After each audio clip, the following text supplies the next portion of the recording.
This is Mike Miller, administrator with the Thundercat Trail Riders Facebook group, and today we're going to rebuild a water pump on a 93 Thundercat engine. To begin, you will need to remove the 4 bolts that holds the pole starter housing in place, and then remove the pole starter.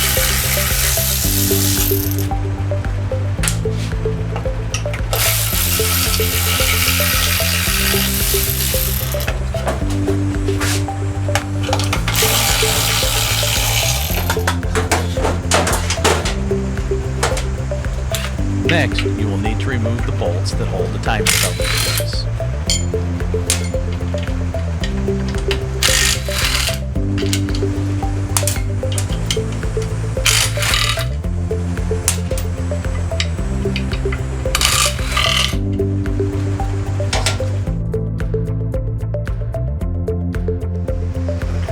Once the bolts have been removed, carefully pry the cover from the engine.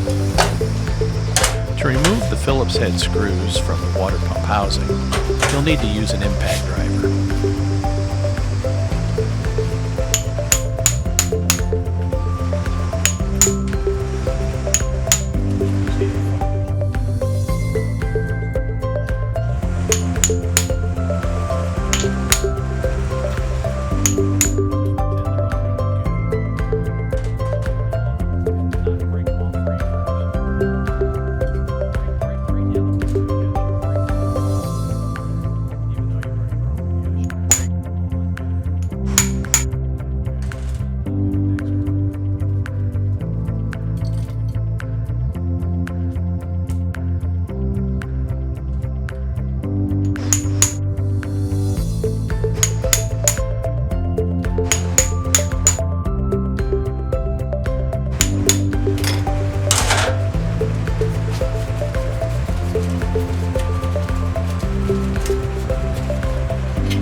Once you have all of the bolts removed from the pump housing cover, carefully pry the cover off of the engine.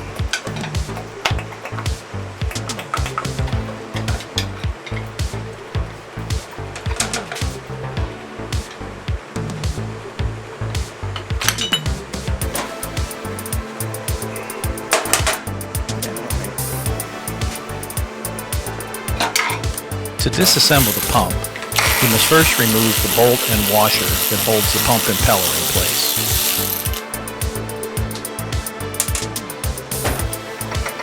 Once this bolt has been removed, you can carefully pry the impeller off the end of the pump shaft.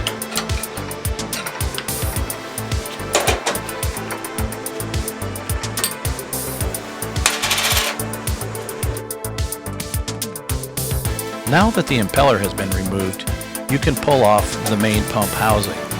Normally this part will twist back and forth and be easy to pull out, but whoever put this one on last time used silicone adhesive on the pump, which is making it rather difficult to get off. So in this case, we need to pry it off by tapping it on either end back and forth until the part loosens up.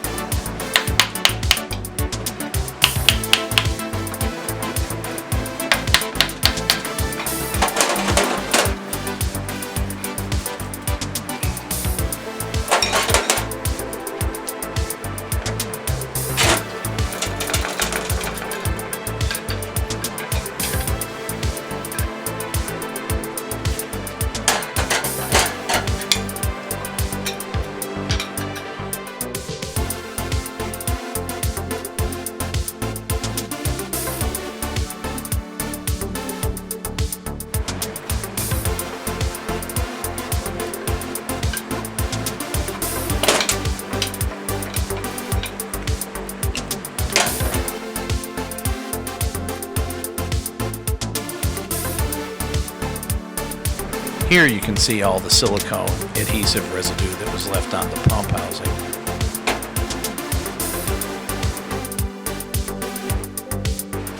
Once the pump housing is removed, you want to take a rag and clean out this area. to remove any residual dirt or grease or oil that might be left behind.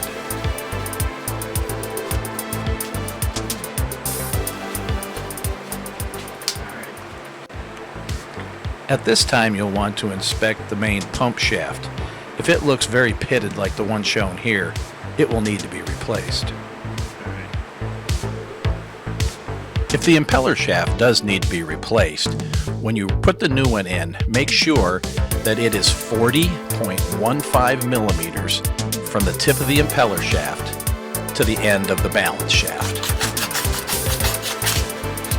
If you have some surface corrosion on the impeller shaft, you can use a small piece of 400 grit better dry sandpaper to remove the surface corrosion. Once that's done, you can follow it up with a Scotch-Brite pad to smooth the shaft back up.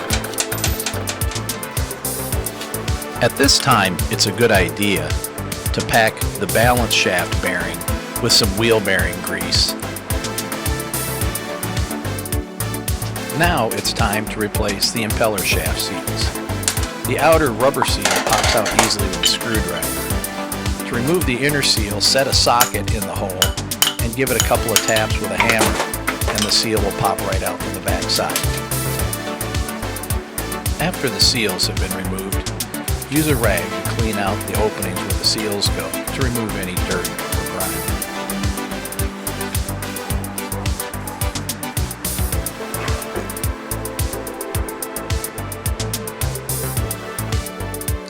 Now it's time to install the impeller shaft seals into the pump housing.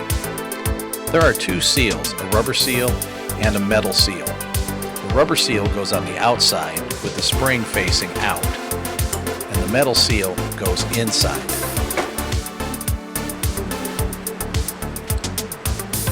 To press this seal in place, you'll want to use a 1/2 inch drive, 7/8 inch socket that will fit around the metal frame of the seal.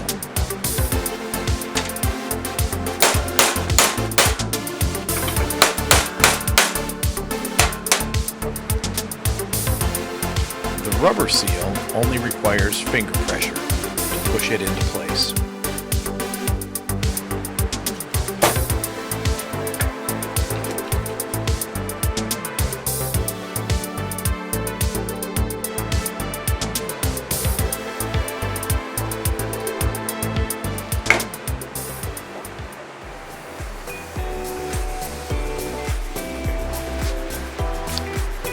Now that the shaft seals are in place, it's time to reassemble the pump. A coat of petroleum jelly should be spread on the mating surface of the pump housing cover. This helps to protect the surface from corrosion and also makes it easier to take it apart the next time. It also helps to hold the cover seal in place when it is installed in the groove.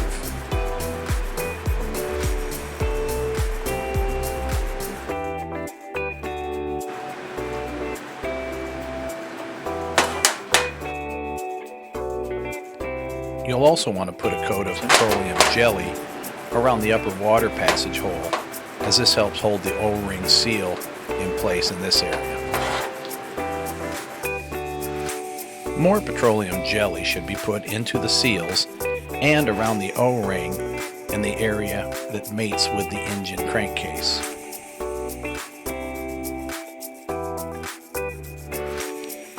You should also put some petroleum jelly on the impeller shaft and on the inside opening of the crankcase.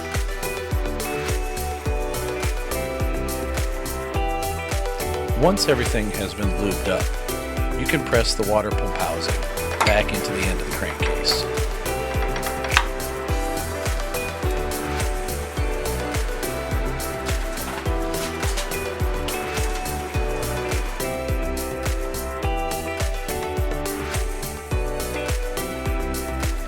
To get the pump housing fully seated into the crankcase, you can tap on it gently with a rubber mallet. You want to work from one end to the other to make sure that the part goes in straight.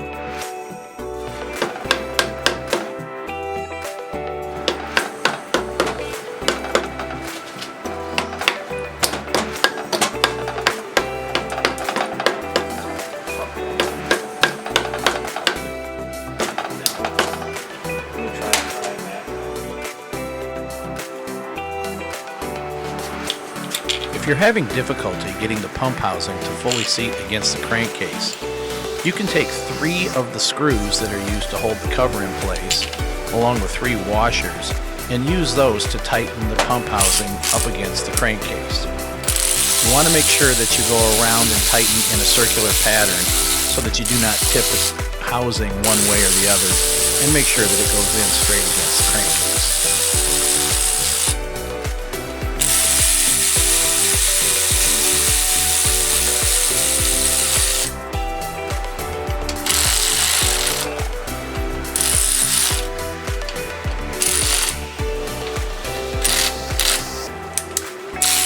Once the pump housing is fully seated against the crankcase, remove the 3 screws and washers from the engine.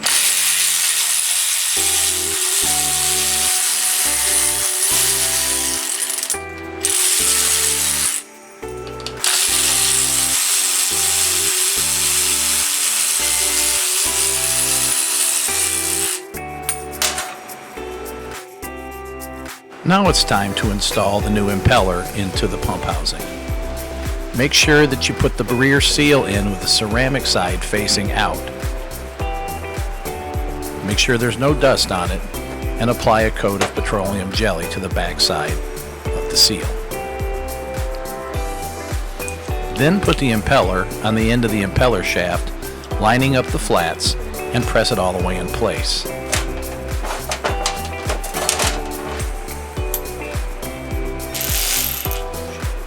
Next, remove the old seal washer from the impeller bolt.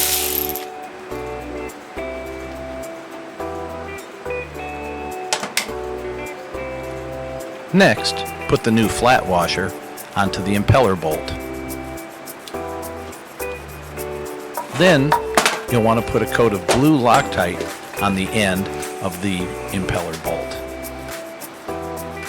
This not only seals the bolt in place, but it also helps to lubricate the new sealing washer that you put on next. Do not press this on. Instead, screw it on so you don't tear up the rubber inner ring of the sealing washer.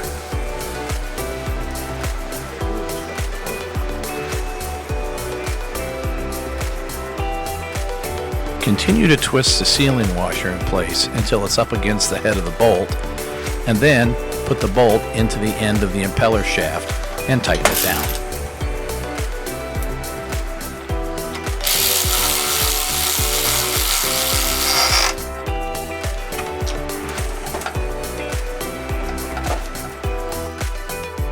When reinstalling the pump cover, it's a good idea to replace the stock Phillips head screws with hardened socket head screws. This will make future rebuilds of the water pump much easier. These bolts are a metric M6 by 1 mm thread and are 40 mm in length. They are available from most hardware stores. Before installing the water pump cover, wipe the mating surface clean with a rag to remove any dust or dirt that might be on it.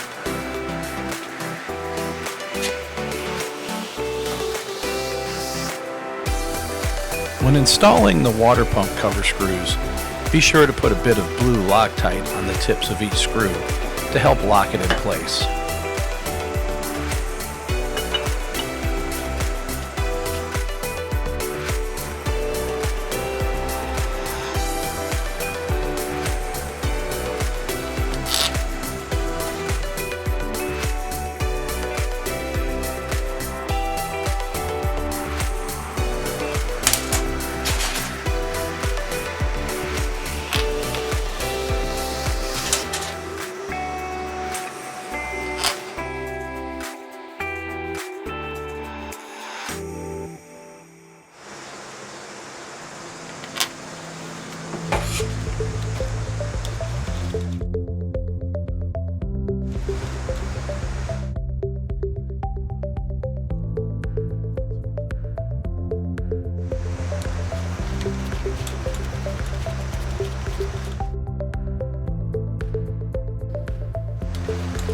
When tightening the cover screws, go around in a star pattern, just like you would with lug nuts on a car tire, to provide even pressure around the entire surface of the pump.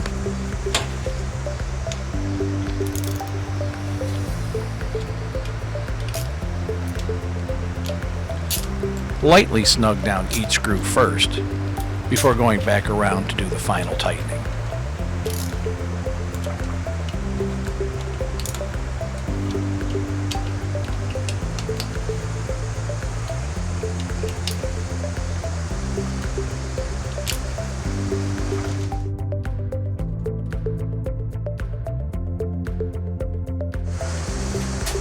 Next, replace the ignition housing and install the 4 bolts that hold it in place. Once again, you should put Loctite on each of these bolts to make sure that they stay firmly in place.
Once that is in place, you can reinstall the pull starter on the engine.